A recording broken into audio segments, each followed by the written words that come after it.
Welcome to the Put On Waivers Media Group, home of the Put On Raiders podcast and the Student Body Right podcast.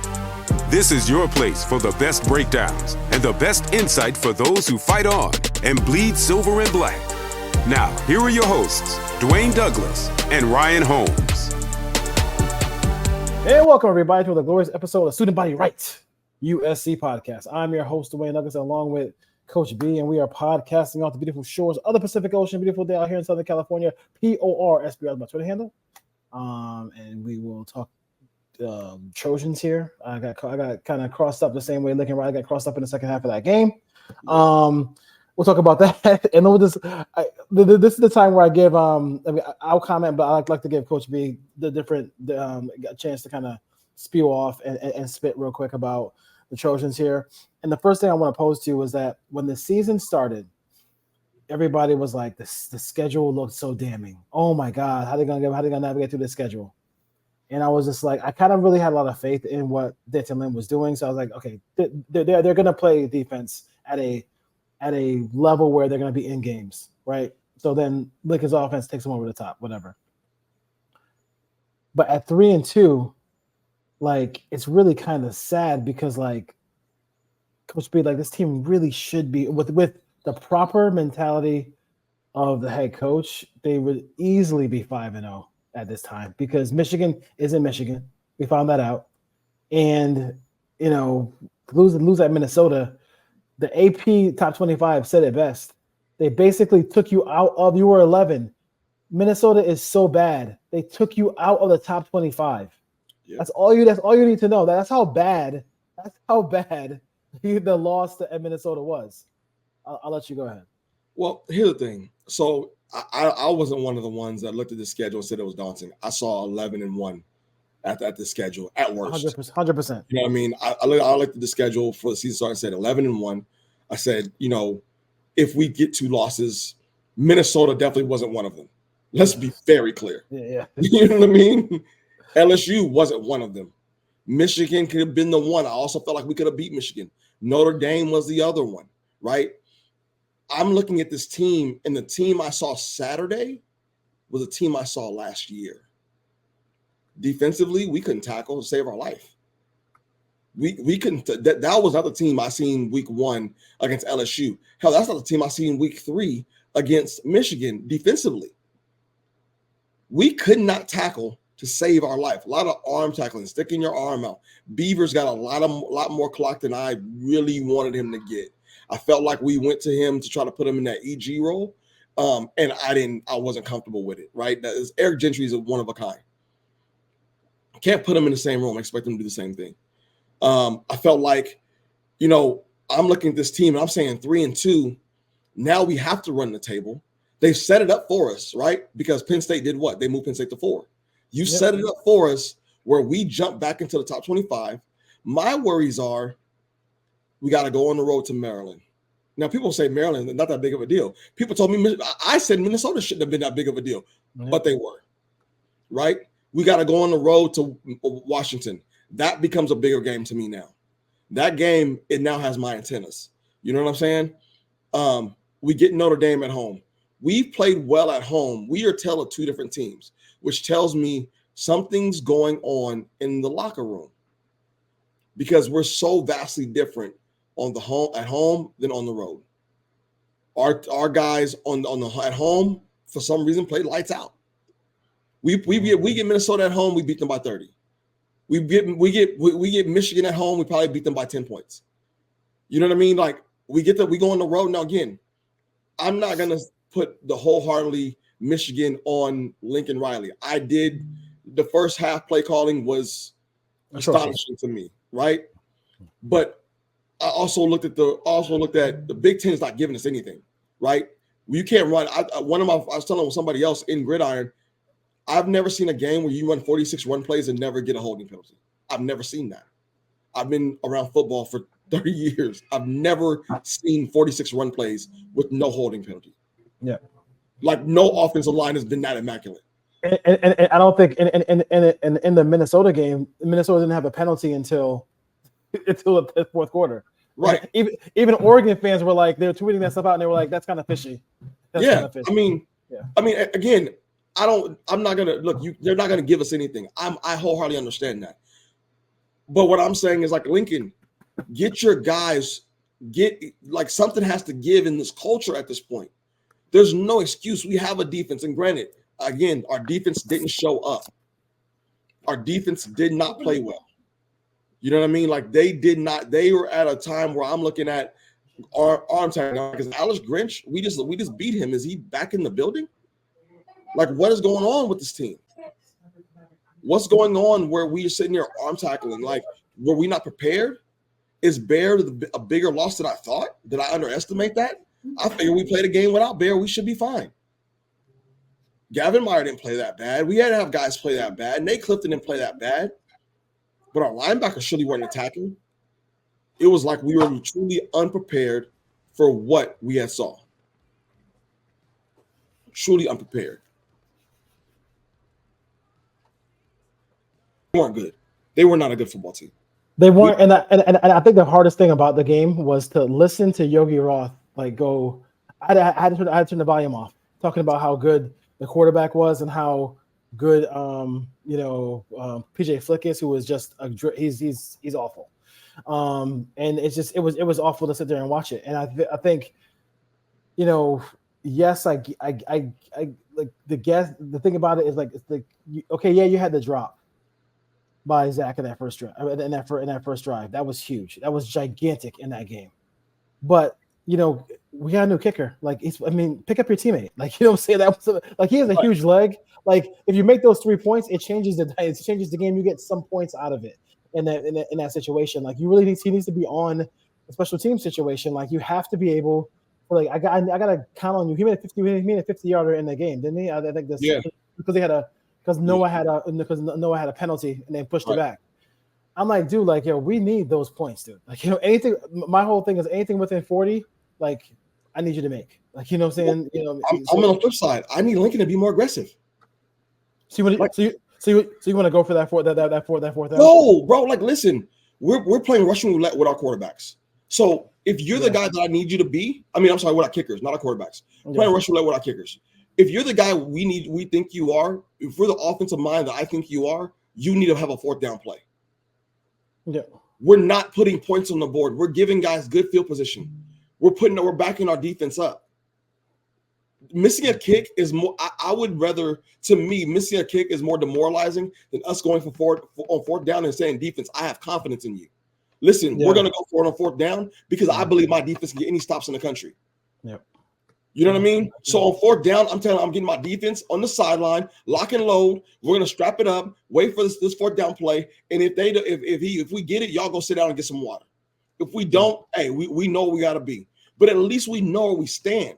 Instead of everybody, okay, y'all, we got some points. We're about to go out for special teams, kickoff, and then we miss. And now our defense is like, wait, what? Hello? And we're further back than where the line of scrimmage is. Because they get the ball where the kick was. Where the kick was. The kick was, yeah, exactly. So now Lincoln, we're kicking 50-yard field goals, is giving them ball at midfield. Yeah, I think it would have been a 4th and 4. I think it was a 4th and 4. We can't get 4th and 4 against Minnesota. Yeah.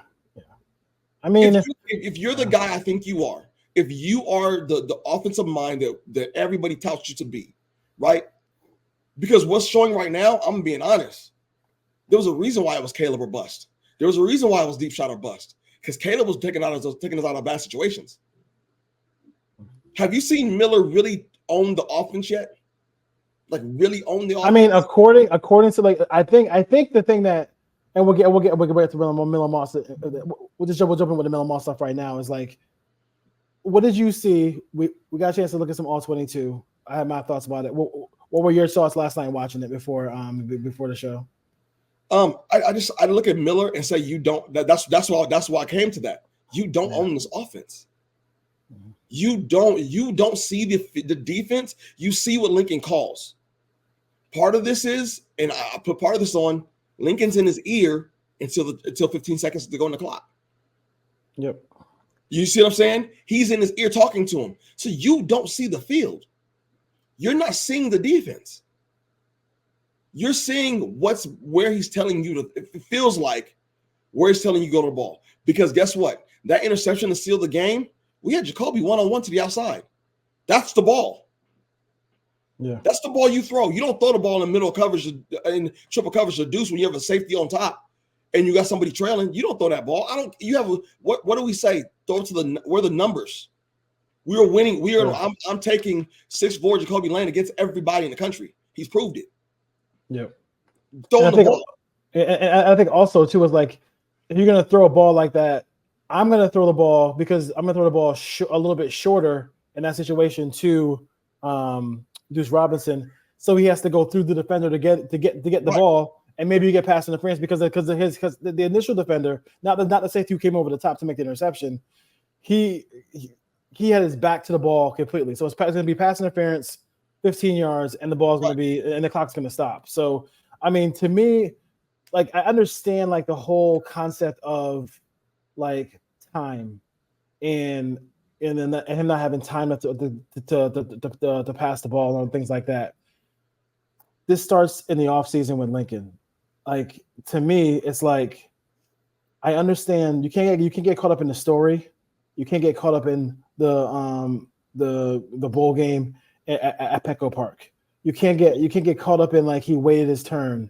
You can't get caught up if you really felt like Will Howard was a better option. Keep that pressure on and try to get Will Howard.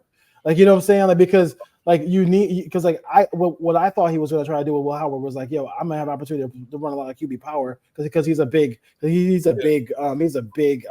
game. RPO game would have been lit with him and Marks or him and Quentin Joyner. So like to me, it's just like, I mean, like, you know what you want to run, and this guy is like, and I'm not killing William Miller Moss when I say this, Trojan fans, but he is by far and away the worst quarterback that you have in your tenure as a head coach. Mm-hmm. Now that he's not functional, like he can't get you to the playoff. He actually could get you to the playoff, but you do need packages for Jaden. Like I mean in this offense, because the RPO game is not. It's like people just like act like it doesn't. People who cover the team, I was just say this, like we have difference of opinion, that's fine. But we can't sit there and say that in a Lincoln Riley offense that the RPO game is not huge. It's gigantic. It's a big part of it. Yeah. And that's remember I said at the beginning of the season, Jade Mayava should be starting or have a package. Remember I told you, I said this at the beginning of the season. I said he should be because of not because Miller's bad, but because he gives you another element to the game. And that's what Lincoln needs for his offense. Yeah. It's not that, listen, we got enamored with Caleb because Caleb in the RPO game, Caleb gave you another dimension to it. Why did he come get packages when he was in Oklahoma with Spencer Rattler? Because Caleb gave you another element. He gave you another dimension to the game. Not that Spencer couldn't throw the ball. Spencer, to me, could throw the ball. He could sling it probably better than Caleb. Honestly, stand back there, prototypical quarterback, sling it. He's probably better than Caleb. But guess what? Caleb gave you another dimension to the football game. Caleb was able to get you to stretch the defense horizontally so that you can get those passes over the middle, so you can get what you wanted. Miller's standing back there, and he's just going to sling it. We know where to get home. We know where home is with Miller Moss. Exactly. We know when he's at that back foot, he's going to stay there. He's not going anywhere. Yeah. And pro football with a decent offensive line, I think Miller. I mean, it can work, but like, absolutely. but in the college game, you got to have movement at that position. Like you really need it, and even like the Joe Burrow type movement, like, you know what I'm saying, where he's not gonna go for 50 yards on a run, but he can functionally get through it. I mean, yeah. and then to sit there and just like every turnover isn't like, it's like, bro, like the old football adage, every drive ends in a kick is a good drive. Yeah. Like, you know what I'm saying? Punt, field goal, extra point. You cannot, I mean, his turnovers are huge. And they're usually, his turnovers on the road twice were when USC was taking control of the game. Like USC was taking the control of the game against Michigan. He throws a pick six. You're throwing the All-American is on the left side. Your eyes shouldn't even be on the left side. We stayed away from him all game. See, All so, game, so we stayed away from it. what are you looking at the left side for against Michigan? Like it just I get it. Or just take the sack. It's Well, my thing is people like Zach was fading. So what? You don't throw to that side. We had stayed away from that Will Johnson all game. Yes. At that point, and people are like, well, y'all don't. They're because people are like, why you think you lost? I said because we threw a pick six, and that turned the game on its head. Yes. The only way the Big Ten is what I thought it was. Yeah. There's a bunch of teams that play hard. They do little things, okay defensively, but they legitimately cannot score. If you don't give them I call it a non-traditional scoring play, which is like a not traditional scoring play is like a turnover on downs or or a pick six or or just turn the ball over up 17-10 the way Miller did. Like if that's the only thing that keeps them in the game, kick return, punt returns. Yeah, that's the only way they can beat you. And that's all you have to do is just hand the ball off and win the game. I think the thing that I do worry about with Lincoln is this. Like, remember the his comments after the Notre Dame game, right? I hated him. Yes. And what did he say? But you didn't see the big play behind it. Yep. Bro, I always have this saying that some people would rather lose than admit they're wrong. Yeah. It's like he wants to win only his way. Like, nobody cares how you win. Especially not here. We need to win. Yeah. We've seen SEC teams win ugly. We've seen Big Ten teams win ugly. Like, we don't care how you win, just win that game. And then when you get home, you want to do the pretty passes and blow somebody out by 30. It's all good. But on the road in this conference, just win the game. I'd rather win ugly and learn the lesson. Right? I'd rather be humble. I'd rather be humble in the win than humbled in a loss. Yes, 100%. Because right now, in our program right now, we were humbled in a loss, one that we should not have taken. Should not have ever took this loss. This loss is disgusting and it's a stain. And how can we say that we can be a great program if we're losing games like this? I had one person tell me PJ Fleck has his teams play hard. So what? They lost to North Carolina at home. They lost to North Carolina at home. Like this, he's not a good coach. Like he really isn't. Play hard. Stop. You know who we should walk out and kick their teeth in is Minnesota if we played on Mars. Yes, 100%. And I'm not gonna. The thing about with this defense, and when I was talking to Connor Morissette of USA Football, USCFootball.com, I said, I understand that D'Anton Lynn doesn't have all the pieces. So, and I know what he inherited. So, I know the missed tackles are there. I know all the things are there. But at the end of the day, he put his defense on the field in the fourth quarter because the USC offense had the ball, and it was a fourth quarter, and Minnesota had 10 points. Yeah, job should be finished. He shouldn't have to do anything the rest of the game because he did his job. Yeah, on the road, the opponent has 10 points. That's what he was brought here for. His game should be over at that point. Right then, his game. The way people see that right then, and listen. Clay Helton has closed games out like that, bro. That's how sad I am right now. Yeah. That's how sad this is. You know what I'm saying? Bro, when you put your defense, and as a defensive guy, I'm watching this game so frustrated, right? I'm so frustrated because I'm seeing these guys. And granted, like I said, I'm the defense I saw reminded me of last year at a certain point because I'm like, why are we arm tackling? We're just throwing our arm out there. We're not trying to get anything. We're not trying to get off blocks. You know what I'm saying? I get we don't have the beef up front, but to me, that's part on Lincoln because if you put the game away, guess what they can't do? They can't run anymore. That is put the game away. They can't run anymore. The point I made at the beginning of the season was this, right? With Lincoln, you have 3 quarters to get a 2-score lead.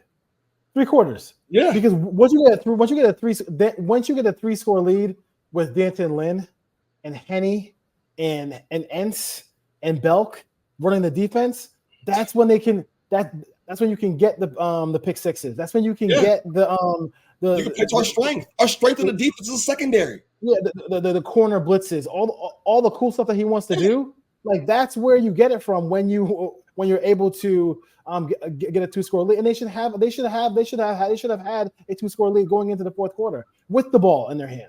Yeah, like, you know what I'm saying? Like it's just, I mean, the games, those 2 games, and then somebody put out there, I think it was the guy from Raina Troy, and he was saying that the pattern is a little ridiculous.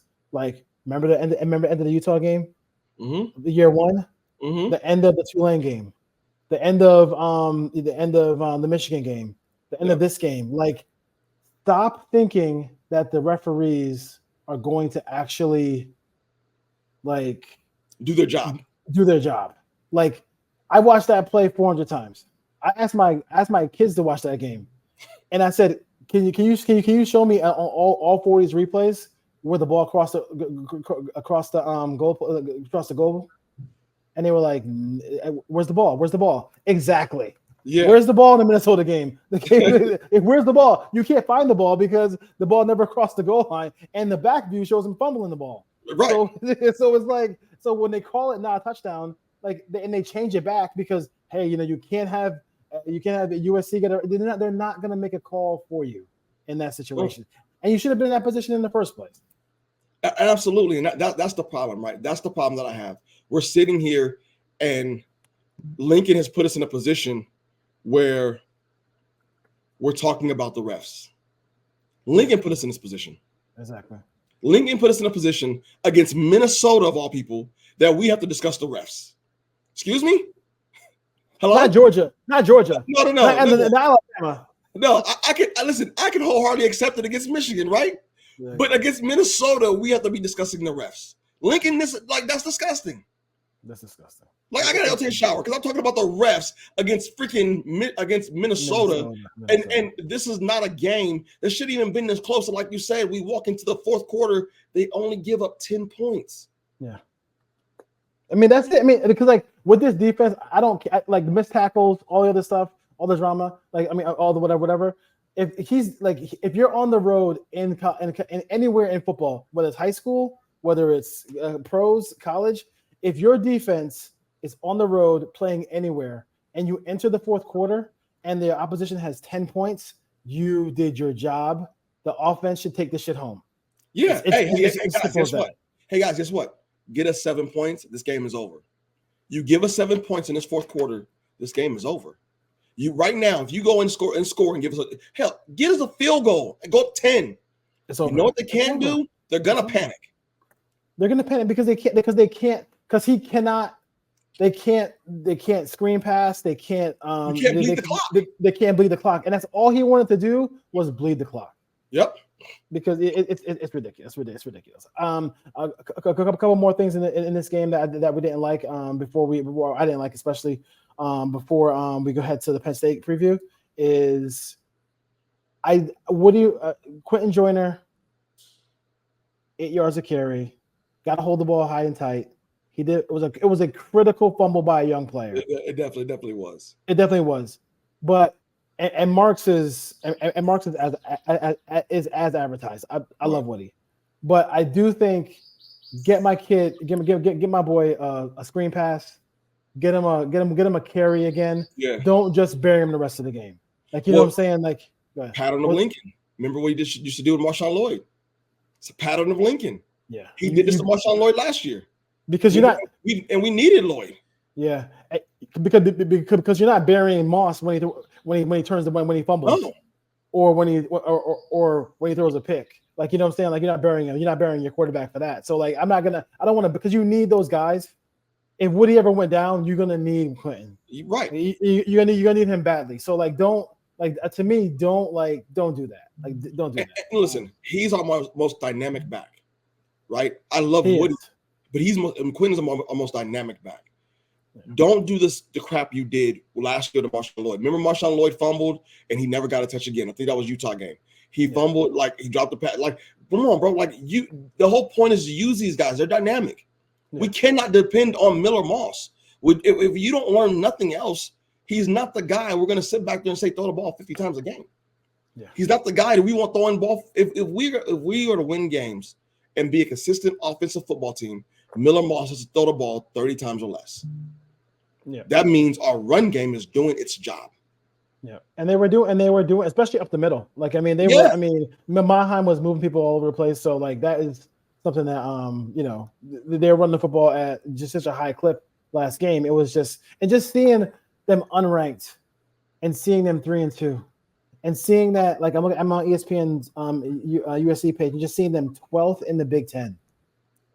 It's just, even though it's not even early no more, it's 5 games. It makes me physically disgusted. But guess what? We have 2 conference losses. This is brutal. We have 2 conference losses. So Michigan was somewhat, okay, it's Michigan at Michigan. Okay, fine, whatever. But to lose this game, that's brutal. It's disgusting. It's absolutely brutal. And now we need whatever help we can pray for, because we need a miracle now. So the help, the playoff. So the help. I was looking at team schedules, and first of all, USC got to take care of their business first, right? But you start with playing a team that's in the top 5.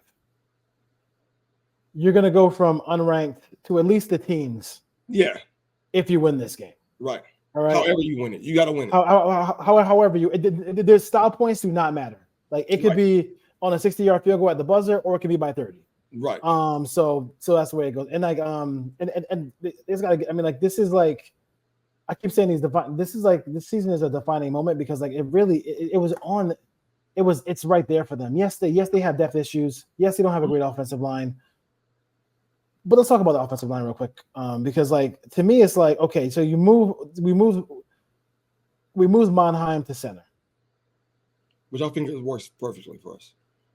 And I'm like, is it because he wanted to for his draft stuff? Like, he had to be for his draft thing. But I'm like, like, we kind of need him to stay a tackle. Like, we really need him to stay a tackle. But we don't have anybody to play the center, and that was experienced enough to see protections and stuff like that, right? Because that's the one thing I see. I don't see, again, Miller Moss, control of the offense, right? I don't see him up there looking at protections. I barely see him point out the mic. You know what I mean? Like, you don't see that change. Like, so I think I think that was the right play, right? Yes. I also think, and I know it's not the popular opinion, but we're young at tackle. And I think that was a future play. We brought Elijah Page in to play, right? But Lincoln, here's how you help your young lineman. Stop pulling him. How about that? Stop pulling him down the line. Like, stop that part. Okay? Let the kid block. Let him get his feet up under him before you start pulling him and stuff like that. Let him go forward. How about that? How about we don't come out spread? How about you come out and run the ball and go forward with your young offensive line? Let them be bullies for a minute. Yeah. I mean, I think also too, it's just like, to me, it's just like, 12 personnel is a thing. It exists in the world. Yeah, it does. and like to me, like, you don't have to keep him in on every single play. Like, you know what I mean? And so like, to me, like, I know we're down to Eldridge and Walker Lyons. Yeah. But still, like, I mean, it's not like, let those guys leak. Like, Walker Lyons can be a guy you leak out after like 3 or 4 plays of him staying in and blocking. Like, I get it, you don't like it, but like, it's not about what you like at this point. It's about doing what you gotta do to win. Like, stop. I mean, like, you get. Well, so hear me here though. Is it because we don't have the RPO game? Because remember last year we had guys, tight ends, when we ran RPO, they go for the fake, we delay, and the tight ends will go out. We don't have the RPO game now in our offense, so those guys are just being covered by linebackers now. We're allowing defense to stay in their base defenses to play against us. And the RPO game gives that little bit of a pause. It does. Pass rush. Exactly. It does. That's why people do it. And that's why when people say Miller Moss isn't the problem, I'm like, I'm not saying I do not hate Miller Moss. We don't hate Miller Moss on this show. Right. I don't hate him, but like I'm just saying, like to not have a little bit of a, hey, it's at the beginning of second quarter, like it's 2nd and 5. I'm bringing my Ava, like, you know what I'm saying, just to change shit up for a drive. Yeah. Like, you know what I'm saying, like people are posting like, you know, Stark talking about when he played in college, he hated when the quarterback the other quarterback came out like because behind him they had a running quarterback. I'm like, dude, like I don't care. It's not about you. Like, I want to win. I want to win. And to me, if you run that RPO, we give that kind of action. We can have tight end pop, right? We can get stuff like that. We can take teams out of their base defense, right? Because they're not going to want linebackers in there trying to chase down the quarterback, right? That's not going to happen. We can get them out of positions in their rush lanes. We can give the defensive coordinator something else to look at. Exactly. And like I said, kind of like you said, this is not hate Miller Moss, but we can acknowledge the deficiencies we're having in the offense. We can acknowledge the deficiencies that we're having with the quarterback. And I think, you know, you can be super creative and have them both on the field. Yeah. You know what I'm saying? And like, you can do a lot of different things. So it's just weird. Let me pause for 1 second. I'll be right back. And then we'll do Penn State. Gotcha. Amazing, dude. Any other time, if I wasn't doing, you know, any other time, I swear to God, bro, I could be doing anything, exercising, whatever. You're right. If he was if he's watching cartoons, he wouldn't say no word. I'm doing this shit every 5 seconds. Like, what the fuck? Dude? Kills me. Okay. All right. And all right, back on the Student Body Right USC podcast, Coach B and Dwayne. Douglas, we're done with the past. We're trying to go to the future now. We'll talk about Penn State. So James Franklin brings his team in to this game, undefeated, ready to go. I guess they're flying in on Thursday. For some SC fans, that's a big thing. I don't know how that. I have not tracked the flight pattern of these games, but some people think that it's better to fly in on Thursday, or better than USC does it. Leaves on Friday. I don't know. To me, it's like I have to go look and see the win-loss. I'm not doing all that. But they are physically a strong team. They have guys who are on that defensive line and on that defense who are going to get drafted in the National Football League. They're creative. They do some good. They do some more down the field stuff than I've ever seen Penn State do. But at the end of the day, they don't necessarily score that many points. Again. No, right. And here's the thing: we want them to go down the field. Oh yeah, we want you to attack the secondary. That's what we want you to do. That's I don't think you have to stress at it, but I think that's what we want. We want you to do that. Offensively, with their defense, like we're gonna have Abdullah, we're gonna have issues with him. Let's be very clear. But I feel like here's the thing: I feel like we've been tested in that way. We've seen a better defensive line, right? We've seen better. And while Michigan had 2 sacks? It's the pressures that But 2 sacks, both should have been face mask penalties, but you had 2 sacks. Like, again, I get it, but we've seen Michigan defensive line. I think Penn State's defensive line is just as good as LSU's. Mm-hmm. Right? They have a guy on their defensive line. I think LSU did too. I think Michigan was better, so I'm not too much worried about that. Can we sustain drives? Because I don't think they're going to be able to score on us like that. I think we could be very well walking to the fourth quarter with only holding that offense 10 points. Again. Yeah. But you can't put us in a position to where we have to battle the whole fourth quarter. We don't have that kind of depth. And to me, it's like I thought the offensive plan against Minnesota in that first drive was really good. And I know it was like, but you probably could have avoided the third down. And then like maybe in that situation, like you said, like give me a little something on third down. So if we got to go for it, it's 4th and 1, or we just go for it on that drive anyway. But I mean, I really do think that, like, yeah, I mean, I totally agree. Like, this is not. I'm not saying that. I'm not trying to be a homer in this Penn State. Like, they're shit. Like, Penn State is a solid football team. Yeah.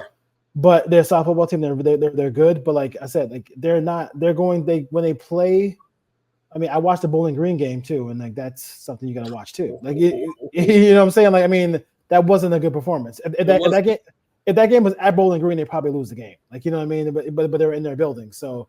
I watched the first half of the UCLA game. Yeah. Oh, yeah, exactly. 100%. Yeah. If they show it, and I told somebody, I said they're looking past them. They're looking past them to us. Yeah. They look past them to us. Now, like that, because my boy's like, well, y'all should beat them. No, they're looking past them. They're looking past UCLA. That's all that was. And then you see in the second half, they just tightened up. Yeah. Okay, cool. But you're not gonna come into the Coliseum with that. Yeah. And then I do like the senior tight end 44, Tyler Warren. Like, he's a guy who you have to watch with them too. They actually run stuff at the goal line. Like, to me, it's like, think about it for a second. You know, we talk about this Miller Moss, and I don't want to take him off the field. We can't take him off the field, right? They literally take Drew Aller off the field in goal to goal situations and run RPO game with Tyler Warren and their running back. So tell me again why he can't come off the field for a quarterback who actually has more playing experience than he does. Which is crazy to me, right? Think about that. A guy that has played college, like has snaps under his belt. More snaps. He has legitimate seasons under his belt. What are we doing here? Why did you bring this kid in? What did you bring him in just to be he's only going to be the backup? Like he's not because next year, guess what he is? The backup. You think you bring in Juju for Juju not to start? Good luck with that. I don't believe you. My question is this: do you think that? I agree with that point. I think Juju. If Juju didn't, Juju would have to be like horrible not to start. Has he started a true freshman before? I think it wasn't it Spencer? He's a true freshman. Okay, true. So I mean the start, but Caleb. I mean Caleb didn't start the season obviously, but he ended up coming in and get snaps. But my thing is this: the reason why we have to is because you can't sit Juju because Ryder's coming right behind him. Even if Ryder goes on his mission, that gives you 2 seasons with Juju, at least to be the starter. Third season, he goes to the league. You got Ryder coming in right behind him. Ryder gets a year to learn the offense. Yeah. So I mean, we're in a spot that you didn't bring Maava here to say, hey, guy, guess what? You're going to be next year. Back here, starting next year to be. No, I don't believe you did that. I don't believe that. Like there's no part of me believes that. Yeah. Yeah. It's and like my worst case scenario is this. Is and it's going to drive me crazy is that if we ever got to a point where they lost the Penn State game and, you know, maybe Moss got hurt and then Maava really played really well for the end of the season, it's going to drive people crazy. People going to fucking lose it if that takes place. I'm people. Yeah, I am people. I am people. I'm going to lose it. I'm going to lose it. Insane. I'm going to lose it. I'm going to lose it. I'm going to lose it if that happens. But you know, this could be. I think this is a year where James Franklin really feels like he has a shot to win the whole thing. The team is good. The team is talented. They probably were looking past UCLA to come to the SC game, and then we'll see what happens. But I do think they're probably looking past that. It's just UCLA is so bad that it makes sense. I mean, it's common sense. I understand. But keys to the game. What are your thoughts about how the Trojans can come out on top in this one? We really, honestly, I think this game sits on middle of his right arm, bro. I'm not gonna be honest. This game sits on that. For all the things that all of things that we've been through this season so far, what it's come down to is Miller's right arm. That's what it's come down to, bro. Like I can't say Lynn, right? I can't say the defense. No, right? I can't say our depth. I can't say health. I can't say, do we miss Eric Gentry last week? Yes, but I can't. The defense did their job even without EG in the game, right? Yeah. There's no part of me that can sit here and say, well, I can say the running backs. I mean, outside of Quentin Joyner, Woody Marks played well. Our line is held against better defensive lines, right? Our receivers have played well when you give them an opportunity, right? Who's the only guy that's cost us games? They're gonna, but people are gonna say if the offensive line, they can't give him time. Listen, I get when you're talking about speeding up his clock. That again to me is on the offensive coordinator, because now you have to call plays that allow the offense to stay in flow and your quarterback to get the ball out of his hands quickly. Yeah. Or, newsflash, run the ball. Or I mean, you can also move the platform. You can also like when I did my pocket, dude. That is something that that's just something that Stark did against Michigan, and they were very successful in it. And they got the ball out to the backs really quickly in that game before the shot plays came in, and they were like, and they moved the pocket. They were like, I'm not gonna deal with Mason Graham. Yeah, I'm good. I'm good. Let me move the pocket and like. And where's Will Johnson at? We're moving away from him. Yeah. Where's 20 at? Okay, he's over there. Okay, we're going this way. Like I'm not doing that. A little QB waggle the other way. Like you know what I'm saying? Yeah. Sark was very smart and strategic in his game planning. We didn't come out and do that. We have to be this week. Have to be smart and very strategic in our game planning. And I felt like last week, Lincoln thought he can get away with things because of who it was. Yeah. I can come in and I can just get away with, because that game plan looked eerily similar to start the game, right? That first drive to start the game looked like one of our home games, right? I'm going to come out. I'm going to throw the ball around, get my guy comfortable, and then we're going to run the ball. And then, oh shit, happened. Yeah, we missed the field goal. The ball bounced off of our receiver's face mask. And I was telling everybody, what could go wrong in that game did go wrong. Yeah. Everything that could go wrong of a comedy of errors did go wrong. We can't have that at home this week. Most time we tighten up at home this week, right? Most time we play solid football at home. We need to tighten up. Yeah, I feel like in this game, and I don't know if they're going to win the game or not, but I do think the effort, the attention to detail will be way better. Well, I think it'll be way better this week because we're at home, number one, and I think the amount of people are going to be in the stadium, like I don't see them, playing to a dud, being a dud at home in this situation. The energy is going to be really crazy in that stadium. It's rocking. It's going to be rocking. So and you have an opportunity to get back in it. You still have opportunity to go again. Not only, we mentioned the 4 games that were really big, right? They still have an opportunity to go 3-1 in those games. Yeah. like we were selling for the people. Some people we were like, oh, if they go 10-2 and go 2-2 of those games, we can live with it. Like this is an opportunity for them to literally go 3-1 in those games, and just take care of business against Maryland, and the second half of the schedule where they don't leave the West Coast. Right. It's still there. So until they get that third loss, I'm not gonna really whatever. But that game reminded me of maybe the Oregon game, the Oregon State game, year one, where you had a bad offense, but then Caleb and Jordan Addison kind of saved you. But they got to bounce back in a big way, and this is a good opponent, but I still think that they're gonna bounce back and play better. Don't know if they're gonna win, but I think right now they're a 5-point favorite. Penn State. Penn State. I think the total last was 5.5. Yeah, so that's it. And listen. One thing about it, bro, is I look at it like we have the biggest opportunity to close this game out. To win this game in good fashion, right? Yeah.